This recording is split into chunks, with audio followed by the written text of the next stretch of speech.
Hello friends, എൻ്റെ അടുത്ത് കുറച്ച് ഹോട്ട് വീൽസ് കളക്ഷൻസ് ഉണ്ട്. അതെങ്ങനെ സ്റ്റോർ ചെയ്ത് വെക്കാമെന്നുള്ളത് ഞാൻ കുറേ തിങ്ക് ചെയ്തു. അവസാനം അത് കാണിച്ചിട്ടാണ് എനിക്ക് പിൻട്രസ്റ്റ് തന്നെ വേണ്ടി വന്നു. എല്ലാവരും സിമ്പിളായിട്ടുള്ള ഷോക്കേസ് ചെയ്യണതാണ് കണ്ടിട്ടുള്ളത്. അപ്പോൾ എനിക്ക് അതിന് എന്തെങ്കിലും വെറൈറ്റി പിടിക്കണം എന്നുള്ളത് വെച്ചിട്ടാണ് ഞാൻ അങ്ങനെ സെർച്ച് ചെയ്ത് നോക്കിക്കൊണ്ടിരിക്കുന്നത്. അപ്പോഴാണ് പെട്ടെന്ന് ഈ ഒരു സംഭവം കണ്ണിൽ വിട്ടത്. അപ്പോൾ ഇതുപോലെ ട്രൈ ചെയ്താലോ എന്ന് വിചാരിച്ച് അത് വേഗം പോയി ഡൗൺലോഡ് ചെയ്ത്. ഇതാണ് വിചാരിച്ചതെങ്കിലും വരച്ചപ്പോൾ അതുപോലെ ഒന്നും ആയിട്ടില്ല, എന്നാലും അഡ്ജസ്റ്റ് ചെയ്യാം. ഇനി നമുക്ക് ഇതിനൊരു സ്റ്റാൻഡ് കൊടുക്കണം. അതിന് വേണ്ടിയിട്ട് എൻ്റെ കയ്യിലൊരു വുഡിൻ്റെ ഫ്രെയിം ഉണ്ട്, അതാണ് എടുത്തിട്ടുള്ളത്. എന്നിട്ട് ഒരു ഹോട്ട് വീൽ വെക്കേണ്ട വീതി നമ്മൾ കറക്റ്റിൽ വരച്ചിട്ട് കൊടുക്കട്ടെ. ഫോം ബോർഡിലാണ് വരയ്ക്കണത്.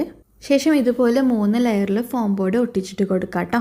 അതിന് നിങ്ങൾക്ക് ഇഷ്ടപ്പെട്ട കളർ ചൂസ് ചെയ്യാം. ഞാൻ ഇവിടെ ബ്ലാക്ക് ആണ് ചൂസ് ചെയ്തിട്ടുള്ളത്. എന്നിട്ട് ഫെവിക്വിക്ക് വെച്ചിട്ട് നമ്മളവിടെ ഫിക്സ് ആക്കി കൊടുത്തിട്ടുണ്ട് കേട്ടോ. ഇനി നമുക്ക് ഒന്നും കൂടെ ഭംഗി വരുത്താൻ വേണ്ടിയിട്ട് റൈസ് ലൈറ്റ് ചുറ്റിലും ഇങ്ങനെ ഹോൾഡ് ചെയ്തിട്ട് കൊടുക്കാം കേട്ടോ. അപ്പോൾ ഒന്നും കൂടെ നമുക്കൊരു ഫിനിഷിങ് കിട്ടും. അപ്പോൾ ഇതാണ് നമ്മുടെ ഫൈനൽ ലുക്ക് വരുന്നത്. നിങ്ങൾക്ക് എല്ലാവർക്കും ഇഷ്ടപ്പെട്ടെന്ന് വിചാരിക്കണോ. ഇതുപോലത്തെ കൂടുതൽ യൂസ്ഫുൾ വീഡിയോയ്ക്ക് വേണ്ടിയിട്ട് നമ്മുടെ ചാനൽ സബ്സ്ക്രൈബ് ചെയ്യാം കേട്ടോ.